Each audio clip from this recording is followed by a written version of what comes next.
নমস্কার, আপনারা দেখছেন ইন্ডিয়া 365 ডেজ নিউজ, সত্যের সাথে সাধারণের পাশে। বলেছেন যে তৃণমূল কংগ্রেস সবসময় মানুষের পাশে থেকেছে এবং থাকবে। মানুষের প্রতি সম্পূর্ণ আস্থা তৃণমূল কংগ্রেসে, মানুষই সব।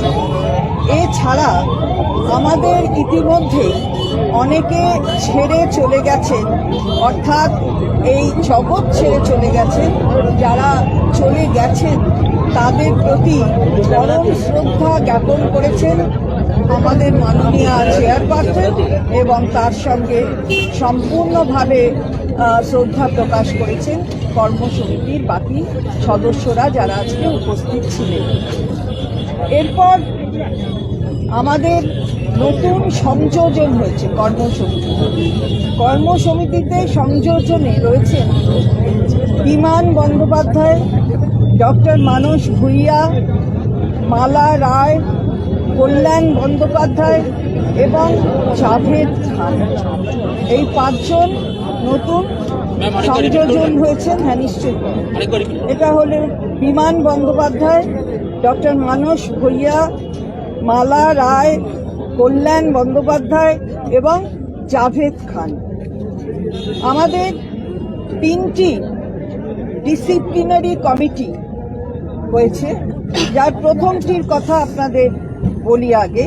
সেটা হলো পার্লামেন্টে 3টি হয়েছে। একটি হচ্ছে সংসদে, একটি হচ্ছে বিধানসভা এবং আরেকটি হচ্ছে দলের। প্রথমে পার্লামেন্টের যে কমিটি হয়েছে, ডিসিপ্লিনারি কমিটি, তাতে রয়েছেন সুদীপ বন্দ্যোপাধ্যায়, ডেরেক ওব্রায়েন, কাকলি ঘোষ-দস্তিদার, কল্যাণ বন্দ্যোপাধ্যায় এবং নাদিমুল হক। এই 5জন রয়েছেন এবং খুব গুরুত্বপূর্ণভাবে বলা হয়েছে 3টির ক্ষেত্রেই যে 3টি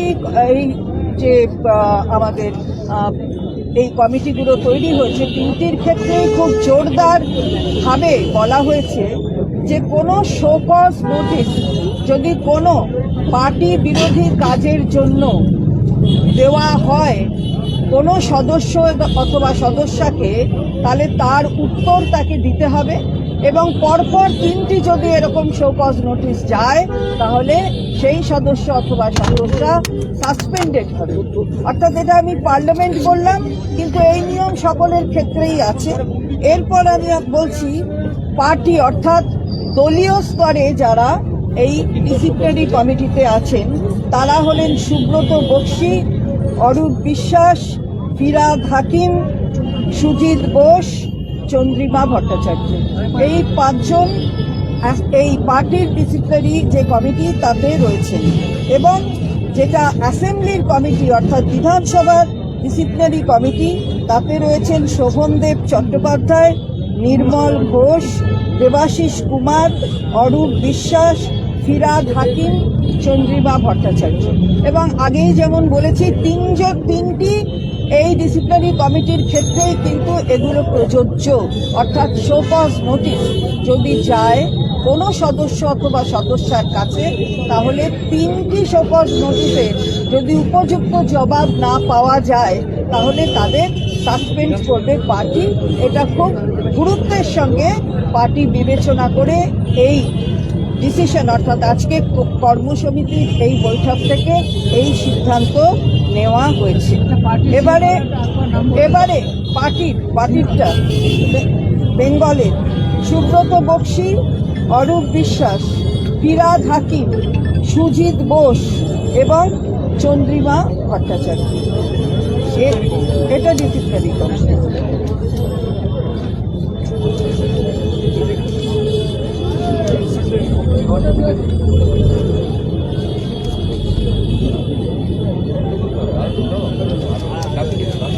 এবারে আমাদের স্পোক্স পার্সন যারা হবেন তার কোঅর্ডিনেট করবেন অরূপ বিশ্বাস। স্পোক্স পার্সন আমি বলে দিচ্ছি, এটা কিন্তু স্পোক্স পার্সন এবং চ্যানেলে যাওয়ার জন্য যে লিস্ট হবে সেগুলো পরবর্তীতে আপনাদের কাছে জানিয়ে দেওয়া হবে। দিল্লির ক্ষেত্রে পার্টির সম্পর্কে বলবেন অভিষেক বন্দ্যোপাধ্যায়, ডেরেক ওব্রায়েন, কাকলি ঘোষদস্তিদার, কীর্তি আজাদ, সুস্মিতা দেব, সাগরিকা ঘোষ। এটা দিল্লির যেটা বলা হলো, সেটা পার্টির সম্পর্কে যেটা বলবেন। যেমন আমরা আগে একটা বাংলার ক্ষেত্রেও বললাম, ঠিক তেমনি দিল্লির ক্ষেত্রেও পার্টির হয়ে যারা বলবেন তাদের নাম বললাম। অভিষেক বন্দ্যোপাধ্যায়, ডেরেক ওব্রায়েন, কাকলি ঘোষদস্তিদার, কীর্তি আজাদ, সুস্মিতা দেব, সাগরিকা ঘোষ। এবার এখানে স্পোক্সপারসন যেটা আমরা বলছিলাম, স্পেসিফিক করে দেওয়া হয়েছে যে কারা কি সম্পর্কে বলবে স্পোক্সপারসন হিসাবে।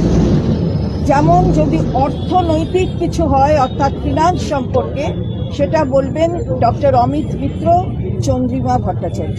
যদি শিল্পের অর্থাৎ ইন্ডাস্ট্রির ক্ষেত্রে হয়, তাহলে বলবেন ডক্টর শশী পাজা, পার্থ ভৌমিক।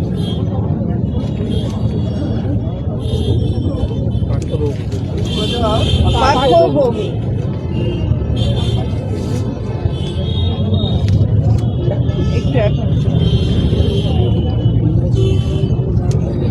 নর্থ বেঙ্গল, উত্তরবঙ্গের জন্য বলবেন গৌতম দেব, উদয়ন গুহ, প্রকাশ চিক বারিক। ঝাড়গ্রামের ক্ষেত্রে বলবেন বীরবাহা হাসদা।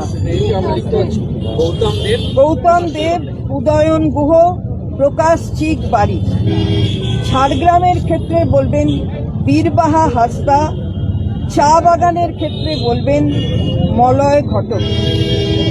এবং বাংলার অ্যাসেম্বলির ক্ষেত্রেও এই বেশি যে কথাগুলো প্রসঙ্গগুলো উঠবে তাই নিয়ে বলবেন শোভনদেব চট্টোপাধ্যায়, চন্দ্রিমা ভট্টাচার্য, ডক্টর মানস ভূঁইয়া, মলয় ঘটক, ডক্টর শশী পাজা, কুণাল ঘোষ, সুমন কাঞ্জিলাল। এরা বলবেন অ্যাসেম্বলি সংক্রান্ত বিষয় যদি কোনো প্রশ্ন ওঠে বাংলার, সেগুলো এরা বলবে।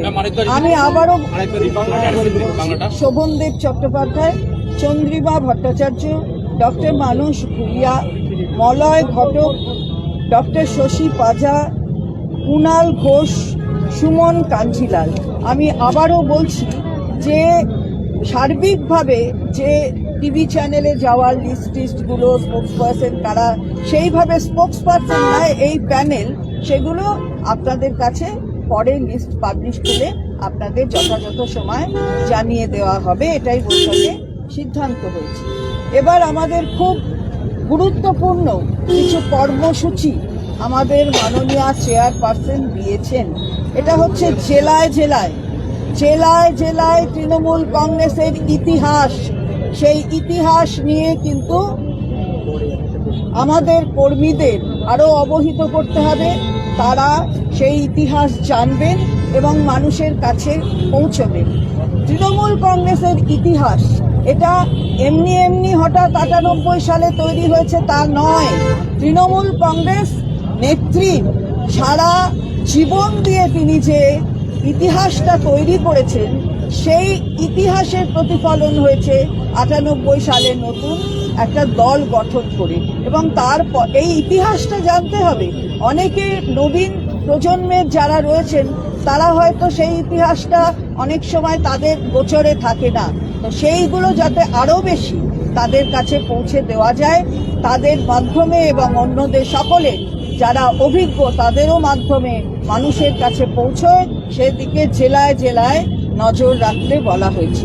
এবারে মহিলাদের প্রতি যে নির্যাতনের জন্য আপনারা জানেন যে বিধানসভায় অপরাজিতা বিল, সেই বিলটি পাশ হয়েছে, কিন্তু এখনো সেটা আইনের পূর্ণ আকার ধারণ করেনি। আমরা তীব্রভাবে চাইছি যে এই আইনটা তৈরি হয়ে আইনটা বলবৎ হোক, কারণ এটা হচ্ছে মহিলাদের সুরক্ষার জন্য এই আইনটা অত্যন্ত প্রয়োজন, যে কারণে বাংলার বিধানসভা থেকে এটা পাস হয়েছিল। এর জন্য তৃণমূল মহিলা কংগ্রেস তারা ৩০ তারিখ অর্থাৎ ৩০শে নভেম্বর বেলা ২টো থেকে ৪টে ব্লকে অপরাজিতা বিলের এই আইনের তাকে পরিণত করার জন্য তারা মিছিল করবে।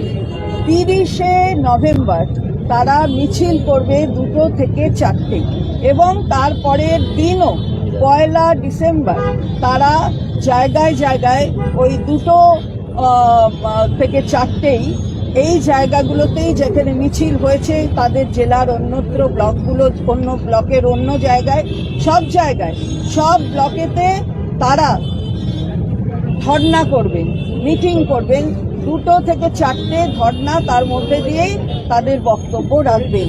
এবং সবচেয়ে বড় কথা হচ্ছে মাননীয় রাষ্ট্রপতি তার কাছে 10ই ডিসেম্বরের পর একটি সময় চাওয়া হবে, একদিনের সময়, যে সময়ে একটি ডেলিগেশন যাবে।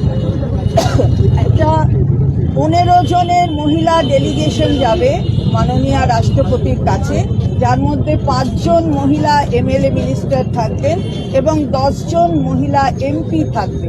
এই 15 জনের ডেলিগেশন মাননীয় রাষ্ট্রপতির কাছে যাবে, তার জন্য 10ই ডিসেম্বরের পরে একটা সময় চাওয়া হবে।